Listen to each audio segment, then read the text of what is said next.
What's up, YouTube? It's good to see you guys. I missed you. It's been so long. What we're about to do right now is we're gonna go hit legs, and I'm gonna show you guys a very quad dominant leg workout and how you guys can grow your quads and get that nice split striated quad look. This is something that I've been working on for about the last 2 years, and I've seen incredible progress in my legs. So take you guys along, we'll do a commentary on the workout, and we're gonna have fun with it, man. It feels good talking to this camera. I've missed talking to this inanimate object, which I guess really means I've just missed talking to you guys. If you didn't know, I was back home, I was with family. It was Thanksgiving, I was doing turkey things, family things. My family are turkeys. Anyways, we're gonna get to the gym right now, and yeah. But first, pre-workout, water, swag check. I don't know, maybe I'm gonna wear this, maybe I'm not gonna wear it. We'll see. Let's go.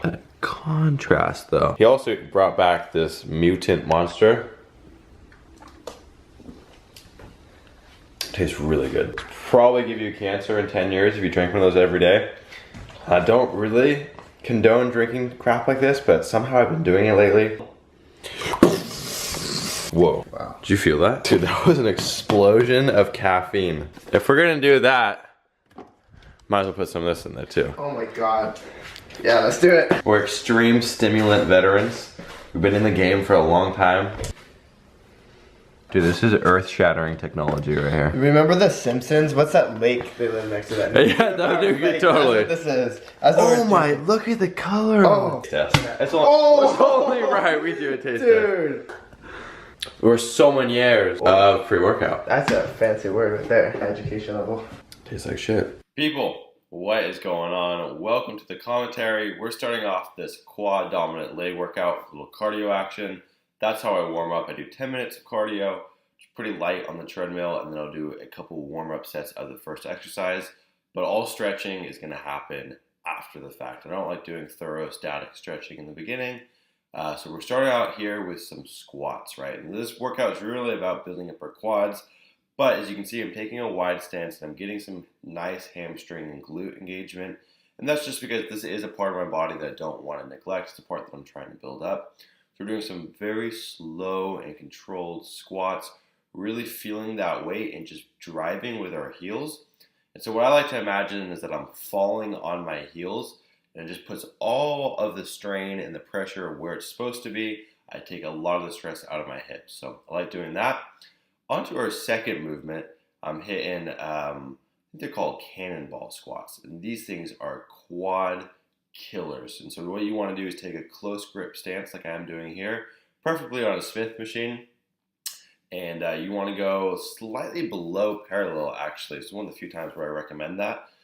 And just feel that strain right in your quads, and make sure you're driving with your quads, right? Something that I talk about a lot in this video is resistance. You want to be resisting the weight and fighting the weight the whole entire time. So you'll see me doing this leg press here. And on the negative, I'm letting the weight tear my muscles, the feeling that I'm getting. I'm resisting that weight the whole entire time and controlling the negative. And then on the positive, I'm contracting. And so this is something that a lot of people would call like mind-muscle connection, or they'll have some other froofy word for it.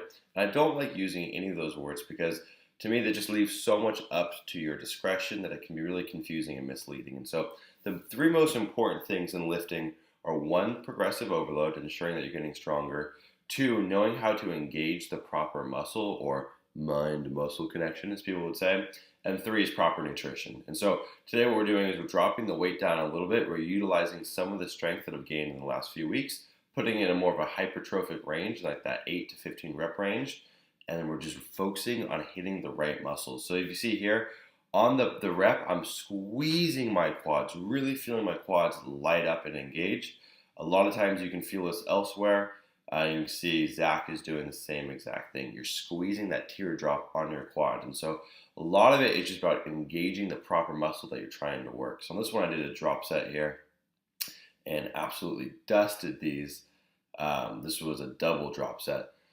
So guys, what I'm trying to explain to you is there's a way to actually lift weight, and there's a way to lift weight where you're actually lifting that same amount of weight but engaging the proper muscles. If you have a weak point, for example, like your quads, you want to manipulate how you're hitting them and throw in a couple ways to actually feel the weight. So one, I like doing resistance where I can feel the weight resisting on the negative. I'm really feeling that tearing my quad. After that, I like focusing on keeping a good tempo. And so sometimes you want to be in like that 2 to 3 second range on the negative, and then you have an explosive positive. And the explosive positive serves a couple of roles. One, on a physiological level, you're going to be able to engage more muscle fibers. But also when I explode up, I feel it firing more in that desired muscle. And that's going to help me engage it more on the negative, if that makes sense. So it's going to further connect me to that muscle. And then on top of it, it's about picking a load that is actually manageable to where you can still maintain strain and stretch and tear on that muscle. And so, like I talked about before, I do preach progressive overload, but you want to keep it within a reason. You still want to be hitting weights where you're engaging the correct muscles and you're managing to hit that weight with clean form. So here we just ended off with a little bit of abs, and as you'll see in the next couple clips, I ended up coming back to the gym to finish up abs because I got cut short here. But I'll see you guys in the next clip. I hope you enjoyed this commentary. How do your quads feel? Dude, my quads feel lit up. Look at this. We got in touch with our quads on a very deep level. We got to know them, we felt every fiber of our quads firing. And sometimes that's what it's about. You guys know I preach progressive overload, but if you're progressively overloading on muscles that don't count and you're not actually feeling that muscle that you're trying to engage, there's no point. So it's a nice balance of both. You wanna have those workouts where you're really using the strength that you've gained from your big progressive overload days and applying it to these more hypertrophy feeling kind of workouts.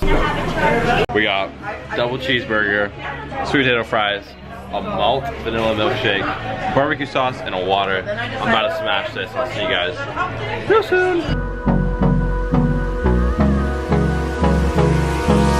Hold me close till I get up. All right, guys, back from that insanely delicious meal, working on some client programs right there, and gonna do this for a little bit. And I'm actually about to go head back to the gym and hit abs because my ab session got cut short. And I'm also gonna hit a little bit of rear delts because those are two areas I'm really trying to bring up on my body. Then after that, we're gonna get some racquetball in, get a little cardio action. Even though I'm not cutting, I still like just to do fun things and get active and get my heart rate up. I'm working right now, but I like to break up the work with some movement. So I'll work for about an hour or two and then go move for about an hour or two. It's very, very important. And that energy carries over to everything else that you're doing. So fitness for me is what I call the low hanging fruit. And this is a really interesting tidbit that I recently heard. Imagine life is a beautiful tree, right? You're out in the desert and there's this gorgeous tree with lush fruit on it, delicious meaty fruit dangling. And up at the top are the really good pieces, the really, really good, juicy, delicious fruit, and you're starving. Most people would just battle and try to get to the top and get that top piece of fruit. But sometimes you need to rest, grab that piece of fruit, the low-hanging fruit, eat that fruit, recharge, get energy, and then you can get the top fruit. And so what do I mean by that?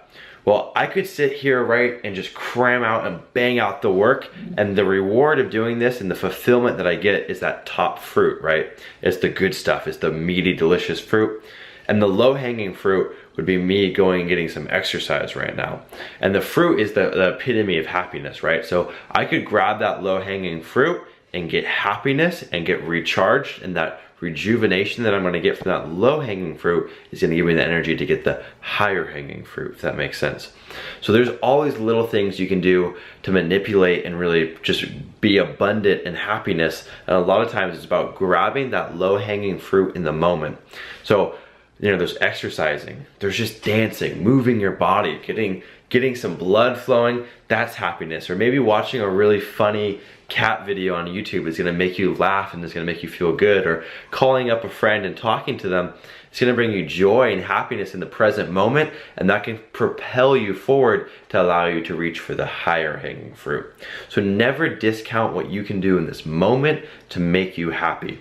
It's all about balance, guys. So we're gonna get this work done, and then I'm gonna grab a low-hanging fruit and go move my body, go get my ass kicked in some racquetball, and it's gonna feel really, really good. Oh, all right, guys, I am beat. I finished my second workout, did an hour long of racquetball, making an insane feast of carbs.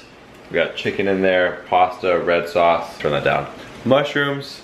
It's gonna be so good. I'm so excited. I feel like after 2 workouts and cardio, my glycogen stores are just, I just feel flat as a pancake, and I'm ready to fill up on some carbs. So I think I'm gonna end the video here, guys. I'm gonna do the voiceover for the workout right now, make the leg day workout program to put down below that you guys can grab for free.